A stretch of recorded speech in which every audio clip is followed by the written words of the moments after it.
মানে একটা কথা বলা হয় যে কোনো একটা ঘটনা যখন ঘটে ওটার বেনিফিশিয়ারিকে একটু দেখা দরকার। মানে ওসমান হাদি কোনো একটা হঠাৎ করে কোথাও স্পন্টেনিয়াসলি কোনো একটা পরিস্থিতিতে পড়ে খুন হয়ে গেছেন তা না, তাকে কিভাবে পরিকল্পনা করে খুন করা হয়েছে আমরা জানি। তাহলে নাম্বার ওয়ান, ওসমান হাদিকে পরিকল্পিতভাবে হত্যা করার চেষ্টা করা হয়েছে এবং সেটা সফল হয়েছে তারা।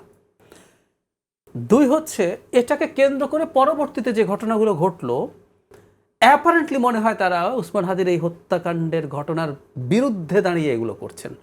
কিন্তু আমরা দেখব যদি ঘটনাগুলো মিলিয়ে ফেলি, এগুলো দিনের শেষে তার পারপাস সার্ভ করে যারা ওসমান হাদিকে হত্যা করতে চেয়েছে। এখন ওসমান হাদি কার কার চক্ষুশূল হতে পারেন, আমরা এক ধরনের পারসেপশন আমাদের আছে। আচ্ছা, পরবর্তীতে এটাকে কেন্দ্র করে যা যা হলো, বিশেষ করে কয়েকটা জায়গা, দুটো পত্রিকা, বাংলাদেশের লিডিং পত্রিকা প্রথম আলো, ডেইলি স্টার, উদীচী, ছায়ানট, চিটাগং একজন ডেপুটি হাই কমিশনারের বাড়িতে হামলার চেষ্টা, আরও দু একজন আওয়ামী লীগের লোকজনের বাড়িতে হামলা, অগ্নিসংযোগ, এবং একই রকম ঘটনায় আমরা একটা জিনিস এড়িয়ে যাচ্ছি অনেকেই, একজন খুবই দরিদ্র মানুষ যিনি হিন্দু ধর্মাবলম্বী, তাকে ইসলাম অবমাননার অভিযোগে পিটিয়ে এবং পুড়িয়ে হত্যা করা হয়েছে। মানে ওসমান হাদির ঘটনায় এই জিনিসটা অনেকটা ধামাচাপা, পিটিয়ে লাশ পুড়িয়ে ফেলা হয়েছে একদম রাস্তার মধ্যে, মানুষ লাইভ করেছে।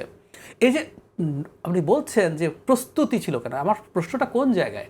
ওসমান হাদি হঠাৎ করে গুলি খেলেন, মরে গেলেন, সেটা একটা সিচুয়েশন।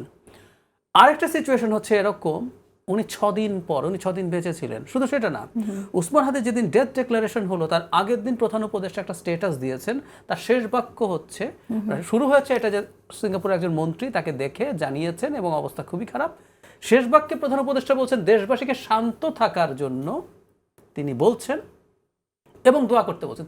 তার মানে উনি প্রেডিক্ট করছেন কিছু একটা হতে পারে, জনগণের শান্ত থাকা উচিত। এক, তার পরের দিকেই বিকেলবেলা ইনকিলাব মঞ্চের খুবই আলোচিত মানুষ, ওসমান হাদির পরে যিনি সবচেয়ে বেশি আলোচিত, ফাতেমা জুমা, ঢাকা ইউনিভার্সিটির ডাকসুর মুক্তিযুদ্ধ বিষয়ক সম্পাদিকা, তিনি ওসমান হাদির অবস্থা খুব খারাপ, তিনি খুবই খারাপ অবস্থায় আছেন এবং তিনি ডাক আগেই দিয়ে রাখছেন যদি ওসমান হাদি মারা যায় তাহলে সবাই যেন শাহবাগে গিয়ে দেশ অচল করে দেয়। সো এরকম কতগুলো সিগন্যাল যখন সামনে থাকে, এরপর সরকার কেন প্রস্তুতি নিতে পারেনি? প্রশ্নটা আমরা সেই জায়গায় করছি। সেটা প্রথম আলো হোক, ডেইলি স্টার হোক, অন্য যে কোনো জায়গায়।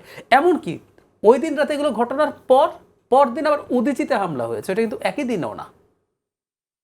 যদিও প্রকাশ্যে হুমকি দিয়েছেন জাহাঙ্গীরনগর ইউনিভার্সিটির ছাত্র শিবিরের নেতার মধ্যে উদীচীর নামও ছিল, সব তো আপনি দেখছেন, জানছেন।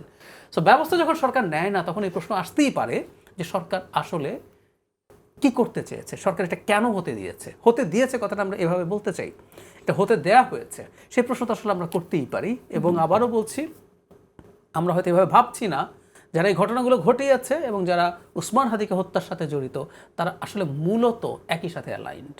এটাকে আলাদা করে দেখার কিছু, তারা মোটেও কেউ ওসমান হাদির এই হত্যাকাণ্ডে ক্ষুব্ধ এগুলো করেছে তা মনে করি না।